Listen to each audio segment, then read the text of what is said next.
Welcome to garam garam Bezawada రుచుల్లో ఈరోజు బొప్పాయికాయ juice చేస్తున్నానండి. చూడండి, బొప్పాయి పండు చాలా చక్కగా పండిపోయిందండి. చాలా స్వీట్గా కూడా ఉంది. దీన్ని ఇప్పుడు జ్యూస్ చేస్తున్నానండి. జ్యూస్ ఎలా చేయాలో చూద్దాము. చూడండి, ముందుగా తగినంత షుగర్ వేసుకోండి. ఎందుకంటే బొప్పాయి కూడా బాగా పండింది కదండి, షుగర్ తక్కువే పడుద్ది. సో నేను తగినంత వేసుకోండి. అలాగే ఇప్పుడు ఈ పండిపోయినటువంటి బొప్పాయి ముక్కలు కూడా దీనిలో వేసేస్తున్నానండి.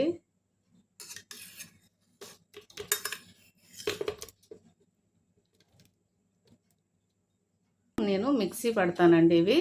చూడండి, దీనిలో ఒక విలాచి కూడా వేసుకోండి. చూడండి, దీనిలో తగినన్ని పాలు పోయాలండి.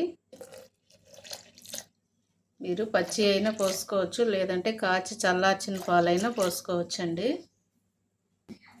చూడండి, ఇప్పుడు నేను ఇవి మిక్సీ పడతాను మళ్ళీ. చూడండి, ఎంతో టేస్టీగా ఉండే చూడండి బొప్పాయి జ్యూస్ రెడీ అయిపోయింది. ఇప్పుడు మనం గ్లాస్లో పోసుకుందామండి.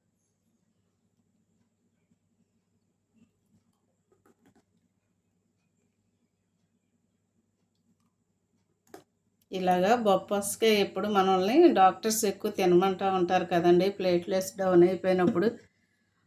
అలాగే శరీరంలో కూడా మనకి బలహీనంగా ఉన్నప్పుడు డాక్టర్స్ ఎక్కువ బొప్పాయి పండు తినమని చెప్తూ ఉంటారు. సో ఒకవేళ అలా ముక్కలుగా తినకపోయినా ఇలా జ్యూస్ లాగా చేసుకొని తాగండి. చాలా మంచిదండి ఆరోగ్యానికి. చూడండి ఎంత కలర్ఫుల్గా, చాలా చాలా టేస్ట్ కూడా చాలా బాగుందండి. మీరు కూడా తప్పకుండా ట్రై చేయండి.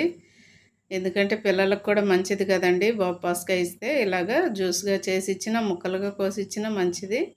సో ఇలా ట్రై చేయండి ఒకసారి. అలాగే మా ఛానల్ని మర్చిపోవద్దండి, గరం గరం బెజవాడ రుచులు. సబ్స్క్రైబ్ చేయని వారంటే సబ్స్క్రైబ్ చేయండి, షేర్ చేయండి, లైక్ చేయండి. Thank you.